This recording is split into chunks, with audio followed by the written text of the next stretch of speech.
யோசிங்க. யோசிச்சுட்டு நீங்கள் ஒரு டிசிஷன் எடுங்க. அதுதான் கரெக்டாக இருக்கும். எல்லாம் எப்படி இருக்கீங்க? நிவேதிதா அப்படிங்கிறவங்க வந்துட்டு ஒரு முக்கியமான கேள்வி கேட்டிருந்தாங்க. ஸோ அவங்க எடுத்துருக்க கட் ஆஃப் வச்சு பார்த்தீங்கன்னா சிஇஜி காலேஜ் ஆஃப் இன்ஜினியரிங் கிண்டியில் வந்து பார்த்தீங்கன்னா அவங்களுக்கு வந்துட்டு இது கிடைக்கும், மேனுஃபேக்சரிங் இன்ஜினியரிங் கிடைக்குமா. அட் த சேம் டைம் வந்துட்டு ஜிசிடி கோயம்புத்தூர் காலேஜில் வந்துட்டு மெக்கானிக்கல் இன்ஜினியரிங் கிடைக்கும். இப்போ எது சூஸ் பண்ணலாம், எது வந்து ஃப்யூச்சருக்கு பெஸ்ட்டாக இருக்கும் அப்படின்னு மாதிரி கேட்குறாங்க. ஃபஸ்ட்டு இது வந்து நீங்கள் மெக்கானிக்கல் தான் எடுக்கணும், இர்ரெஸ்பெக்டிவ் ஆஃப் சிஇஜி. ஏன், இந்த ஃபாஸ்ட் அண்ட் ஃபியூரியஸ் படம் பார்த்துருக்கீங்க தானே? ஸோ அதில் வந்து பார்த்தீங்கன்னா ஒரு டைலாக் இருக்கும், it's not about the rider, it's not about the bike something, காரை பொறுத்து எதுவும் இல்லை, இட்ஸ் அபவுட் த ரைடர் அப்படின்னு ஒரு டைலாக் இருக்கும். அந்த டைலாக் நான் படம் பார்த்தே ரொம்ப நாள் ஆச்சு. ஓகே, ஸோ அதுதான் நான் சொல்ல வரேன். ஏன் வந்து சிஇஜி எடுக்காமல் நான் ஜிசிடி எடுக்க சொல்கிறேங்கிறதுக்கான ஒரு காரணம் சொல்லுவோம். ஏன்னா சிஇஜியில் பிளேஸ்மெண்ட்ஸு நல்லா தான் இருக்குது. When comparing with GCT, CEG is good. GCT பற்றி எனக்கு சத்தியமாக தெரியாது.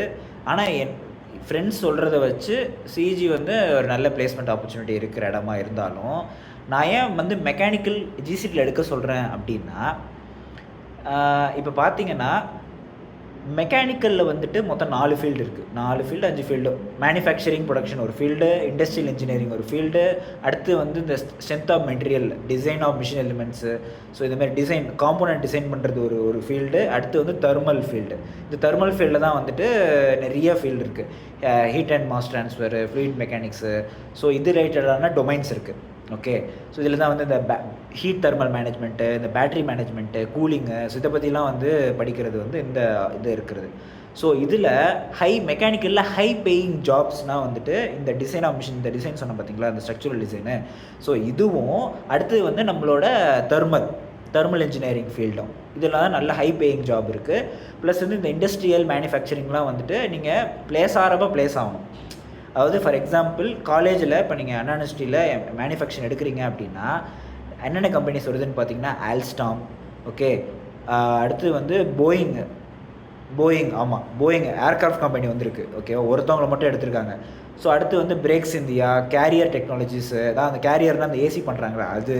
ஸோ அடுத்து வந்துட்டு Caterpillar, CEAT tyres, Crompton, so Hyundai motors, L and T, ஓகேவா, அப்புறம் டிராக்டர் கம்பெனி, அப்புறம் சுக்கி ஏதோ ஒரு ஜாப்பனீஸ் கம்பெனி ஒன்று வந்திருக்கு.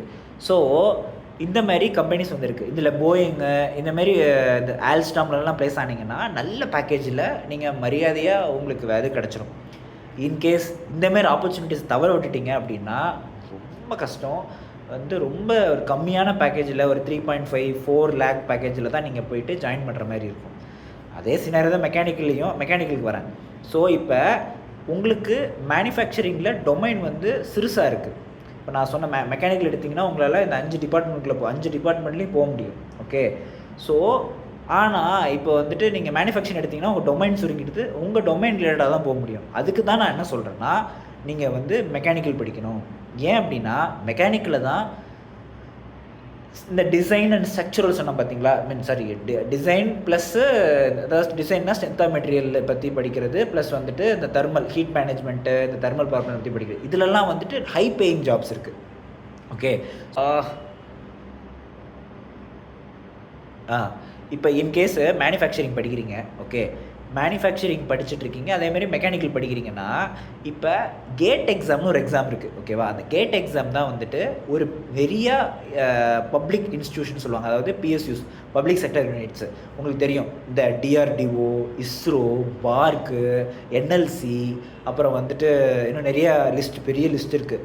ஓகே, ஓஎன்ஜிசி, இந்தமாரி கம்பெனிஸ்லலாம் நீங்கள் ப்ளேஸ் ஆகணுன்னா நீங்கள் வந்து மெக்கானிக்கல் இன்ஜினியரிங் படிச்சிருக்கணும். ப்ரொடக்ஷனும் இருக்கும். ஓகேவா, நான் என்ன சொல்கிறேன்னா இந்தமாரி ஆப்பர்ச்சுனிட்டி வந்து வேஸ்ட்டாக இருக்குது மெக்கானிக்கல் ஃபீல்டில். அப்போ இன்கேஸ் நீங்கள் ஜிசிடிலே படித்தாலும் இந்த கேட் எக்ஸாம் எழுதுனீங்கன்னா உங்களால் மெக்கானிக்கல் இன்ஜினியரிங் எழுத முடியும். ஓகேவா, ஆனால் ப்ரொடக்ஷன் படிச்சுட்டு மேனுஃபேக்சரிங் படிச்சுட்டு மெக்கானிக்கல் எழுத முடியுமா? கஷ்டம். ஏன்னா அதில் உள்ள சிலபஸ் நீங்கள் பாதி படிச்சிருக்கவே மாட்டீங்க, நிறைய விஷயம் தெரிஞ்சிருக்கவே மாட்டீங்க. ஸோ அப்போ உங்களால் முடியாதுன்னு அப்போ வந்து உங்களுக்கு நேரோ ஆகிடுது டொமைன். ஸோ அதுதான் நான் சொல்ல வரேன். ஸோ அதனால் நீங்கள் வந்துட்டு மெக்கானிக்கல் தான் எடுக்கணும். ஓகே, மெக்கானிக்கல் எடுத்தால் தான் உங்களுக்கு வந்துட்டு உங்களுக்கு சிலபஸ் வந்து நிறையா இருக்கும். அப்போ உங்களால் டிசைட் பண்ணுறதுக்கு ஃப்யூச்சரில் உங்களுக்கு ஹெல்ப்ஃபுல்லாக இருக்கும்.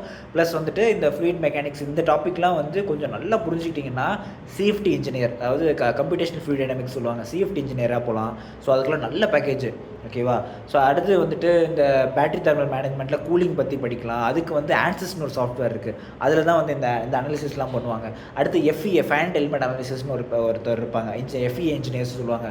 ஸோ அதுவுமே வந்துட்டு நார்மல் வரைகிறது கிடையாது. அதாவது ஒரு டிசைன் வரைஞ்சிருப்பாங்க, அதில் வந்து ஸ்ட்ரெஸ் அனாலிசிஸ் பண்ணுறது. ஸோ வந்து dynamic loading, static and dynamic loading. அதாவது ஒரு கார் மூவ் ஆகிட்டு இருக்குன்னா வெறும் ஸ்டாட்டிக்காக மட்டும் லோடு ஆக்ட் ஆகுது, டைனமிக்காக அதர் லோட்ஸ் ஆக்ட் ஆகும் பார்த்தீங்களா? ஸோ அதை பற்றிலாம் படிக்கிறது. ஸோ இவ்வளோத்தையும் நீங்கள் மேனுஃபேக்சரிங்கில் சரி மெக்கானிக்கில் இருந்தீங்கன்னா நீங்கள் தெரிஞ்சுக்க முடியும். மேனுஃபேக்சரிங் ஓரியன்டாக வந்து என்ன ஆல்ரெடி சொன்ன மாதிரி 3D பிரிண்டிங்கு. ஸோ வந்து மேனுஃபேக்சரிங் என்ன டெக்னிக்ஸ் இருக்குது. ஸோ வந்துட்டு இண்டஸ்ட்ரியல் இன்ஜினியரிங்கும் மேனுஃபேக்சரிங்கும் பெரிய வித்தியாசம் இருக்குது. நான் அதை தனியாக அப்படின்னு ஒரு வீடியோவில் நான் வந்து கேப்சர் பண்ணேன். அடுத்த வீடியோவே இண்டஸ்ட்ரியல் இன்ஜினியரிங் வீடியோ தான். ஓகேவா? ஸோ மேனுஃபேக்சரிங் இன்ஜினியரிங் வந்து ஒரு பார்ட்டு. அதாவது ஒரு பண்ண போகிற மேனுஃபேக்சரிங்கை ஒரு புதுசாக டெக்னிக் யூஸ் பண்ணி, அதாவது டெக்னிக்ஸ்னால் என்னென்னா அந்த மிஷினரிஸ் யூஸ் பண்ணி எப்படி வந்து எஃபெக்டிவாக மேனுஃபேக்சர் பண்ணுறது. ஓகேவா? ஸோ இதுதான். ஸோ இப்போயே உங்களுக்கு ஒரு ஐடியா கிடச்சிருக்கும். ஜிசிடி பற்றி எனக்கு எதுவும் தெரியாது.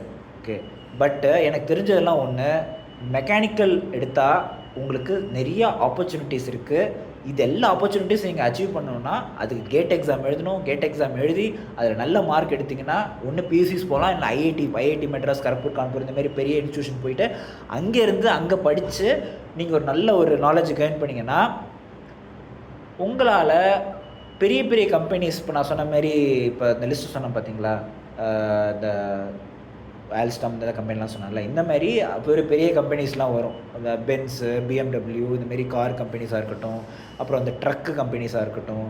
ஸோ வந்துட்டு இதுமாரி பெரிய லிஸ்ட் ஆஃப் கம்பெனிஸ் அங்கே வரும். நீங்கள் அங்கேருந்து உங்கள் நல்ல சேலரி பேக்கேஜில் உங்கள் லைஃப் ஸ்டைலே மாறிடும்.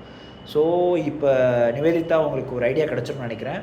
நிவேதிதா மட்டும் இல்லை, இதுமாரி பார்க்குற எல்லாருக்குமே மேனுஃபேக்சரிங்க்கும் மெக்கானிக்கல் இன்ஜினியரிங்க்கும் ஒரு பெரிய எது எடுக்கணும், எது எடுத்தால் கரெக்டாக இருக்கும் அப்படிங்கிறது உங்களுக்கு ஐடியா கிடச்சிருக்கும்.